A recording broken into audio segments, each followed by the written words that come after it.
อบเปรียบខ្ញុំលើថាបងជាឡានក៏ត្រឡប់មកវិញហើយក៏មិនមែនយកទៅទឹកមកនោះទេក៏ថែមប្រយោគបងស្រីស្អាតមកវិញម្នាក់ទៀតហ៎ថាម៉េចបងស្រីស្អាតតែគាត់ណាស់ឯណាខ្ញុំចង់ឃើញគាត់ដែរនោះពួកគាត់ណាស់ប្រទេសបូជាចាអ្វីត្បិតតែថ្ងៃនេះខ្ញុំរកមិនឃើញប្រភពទឹកក៏ដោយប៉ុន្តែខ្ញុំបានប្រមូលទឹកភ្លៀងយ៉ាងច្រើនបានវីបងផ្ដល់ទឹកនេះឲ្យអ្នកគ្រប់គ្នាជំនួយខ្ញុំផងយល់ព្រមប៉ុន្តែចឹងណាស់តើនេះជាអ្នកណាហេតុអីមិនជាឯងត្រូវនាំនាងមកទីនេះ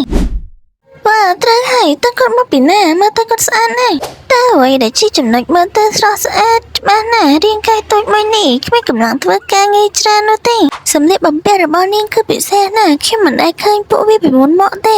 នាងត្រូវបានវាប្រហារដោយសារការហើយក៏ដួលសន្លប់ខ្ញុំក៏នាំនាងមកទីនេះ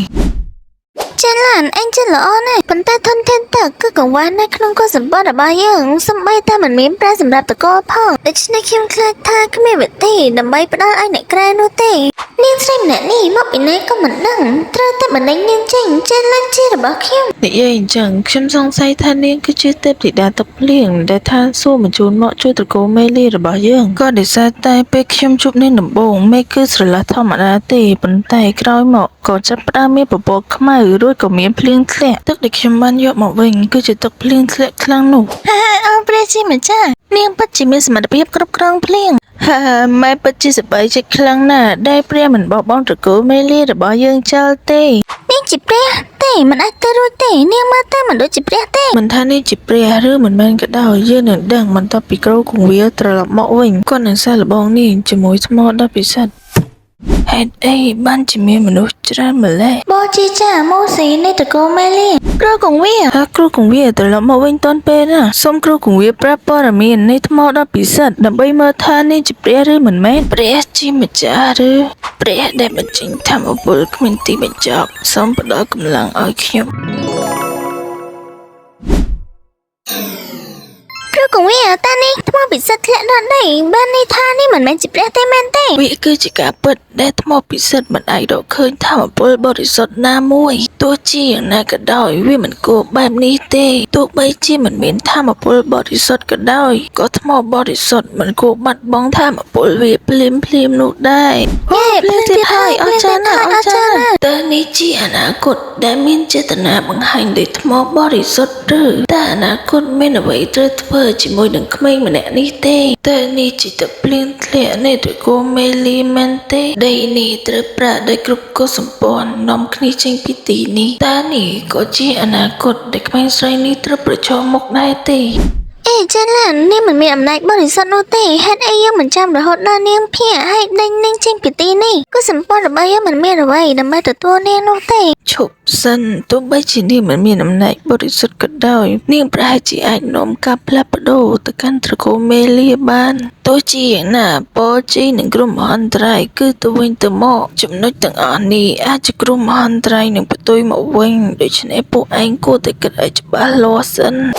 ហើយនេះបានជាយើងមិនបោះឆ្នោតអនុញ្ញាតឲ្យសមាជិកក្លែនទាំងអស់បោះឆ្នោតទៅនឹងដឹងថាគួរតែឲ្យនាងនៅឬក៏អត់ខ្ញុំមិនព្រមឲ្យទុកនាងនៅនោះទេខ្ញុំក៏អញ្ចឹងដែរ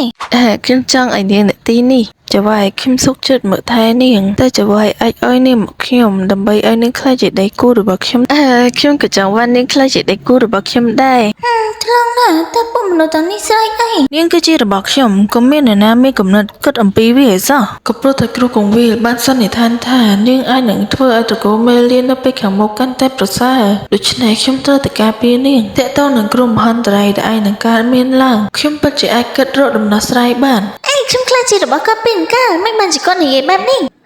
ស្រីមិនស្គាល់ដាប់កំណត់ម្នាក់នេះពិតជាមិនអាចទុកបានទៀតទេចេះឡានខ្ញុំត្រូវតែខ្លាចជាមនុស្សតែម្នាក់គត់របស់ឯងនេះគឺជាផ្ទះរបស់ខ្ញុំចាប់ពីពេលនេះតទៅនាងនឹងរស់នៅទីនេះ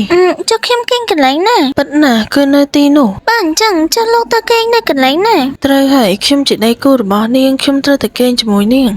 ថាម៉េចតើលោកចង់គេជាមួយខ្ញុំទេអត់ទេនេះជាថ្ងៃដំបូងដែលយើងស្គាល់គ្នានេះវាលឿនពេកសម្រាប់ខ្ញុំហើយក្មេងស្រីដែលឈ្មោះម៉ានវីនោះហាក់ដូចជាចូលចិត្តលោកប្រសិនបើនាងដឹងថាពួកយើងគេជាមួយគ្នានោះនាងច្បាស់ជាអន់ចិត្តជាមិនខានទេ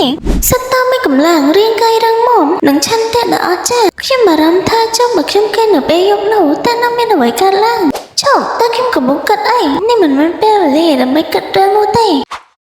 បងមិនហ្វ្រីមែនទេខ្ញុំចាត់ទុកគាត់ដូចជាបងស្រីយ៉ាងចឹងប៉ុន្តែនាងគឺជាដៃគូរបស់ខ្ញុំចៃដន្យព្រឹកមិញខ្ញុំទឹកតែបបបាញ់ជ្រូកត្រីមួយក្បាលនេះគឺសម្រាប់នាងតើវាគ្រប់គ្រាន់ដែរទេនេះតើលោកនាងវាដែររបៀបណាតើខ្ញុំអាចញ៉ាំបានដែររបៀបណាទៀតខ្ញុំតែងតែញ៉ាំវាដោយផ្ទាល់បែបនេះទោះបីជាខ្ញុំដឹងថាគាត់ជាសត្វតោដែលសេះសាច់ឆៅប៉ុន្តែឥឡូវនេះគាត់មានរូបរាងជាមនុស្សដូច្នេះតើពិភពលោកនេះនៅតែរក្សាទំនៀមទម្លាប់នៃសម័យដើមឬតែនេះយ៉ាងម៉េចហើយមិនស្រួលខ្លួនមែនទេចាំខ្ញុំនាំទៅឲ្យកញ្ជ្រោងមើលបាយមើលព្រោះគេមានជំនាញពេទ្យខ្លះខ្ញុំមិនអីទេប៉ុន្តែចង់សួរថាតើនៅទីនេះមានភ្លើងទេតែនាងចង់បានភ្លើងយកទៅធ្វើអីនៅកោះសម្ព័ន្ធយើងភ្លើងគឺទុកយ៉ាងតឹងរឹងនៅក្នុងផ្ទះរបស់ខ្ញុំមិនមានភ្លើងទេបើគ្មានភ្លើងទេខ្ញុំមិនចង់ញ៉ាំសាច់ជ្រូកទេខ្ញុំគ្រាន់តែញ៉ាំផ្លែឈើខ្លះបានហើយតែនេះជាសង្គមប្រភេទអីភ្លើងត្រូវបានកើតពីយ៉ាងតឹងរឹងបែបនេះឯងមើលទៅខ្ញុំត្រូវតែបង្រៀនពួកគេនៅជំនាញខ្លះឲ្យទៅបានទី1ត្រូវតែអាចប្រើប្រាស់ភ្លើងបានពេញលេញទោះបីជាយើងគេងលើគ្រែតែមួយក៏ដោយសំណាហើយតែក៏មិនធ្វើអីទាំងអស់អេលីនមីយូតើនាងសុខសប្បាយជាទេតើអ្នកភ្លេចអំពីបេសកកម្មរបស់អ្នកហើយឬប្រញាប់ឡើងចេញឡាននៅក្បែរអ្នកឆាប់វាប្រហែលក៏លឿនទៅចេញឡានឆាប់ថាប់គេមកហេតុអីបានជានាងមិនរុញគាត់អីដួលហើយថាប់គាត់ដោយក្តីរំភើបទៅបន្ទាប់មកចាំញ៉ាំគាត់ទាំងស្រុងក្រែនេះមិនមែនជាបេសកកម្មរបស់ខ្ញុំក្នុងការបំពេញវាខ្សាច់ OIC ទេហេតុអីបានជាត្រូវទៅថាប់ចេញឡានទៅវិញបោះបង់ការសម័យរបស់ឯងចោលទៅតើអ្នកភ្លេចអំពីរបៀបដែលធ្វើឲ្យមានភ្លើងធ្លាក់កាលពីមុនហើយឬជាមួយនឹងការថាប់នោះអ្នកអាចដោះសោបន្ថែមទៀតដើម្បីបំពេញបេសកកម្មគឺវាត្រូវហើយអ្វីដែលឯងនិយាយនោះហើយចុះបើមកបែបនេះទោះបីជាខ្ញុំថាប់គាត់ក៏មិនមានបញ្ហាអីដែរប៉ុន្តែមិនអាចទេកុំខ្វល់អីតើខ្ញុំកំពុងគិតអីខ្ញុំកំពុងខ្វាក់ភ្នែកដោយសារតែកំណត់កខ្វល់របស់អ្នកក្លាហានបោះសហ្នឹង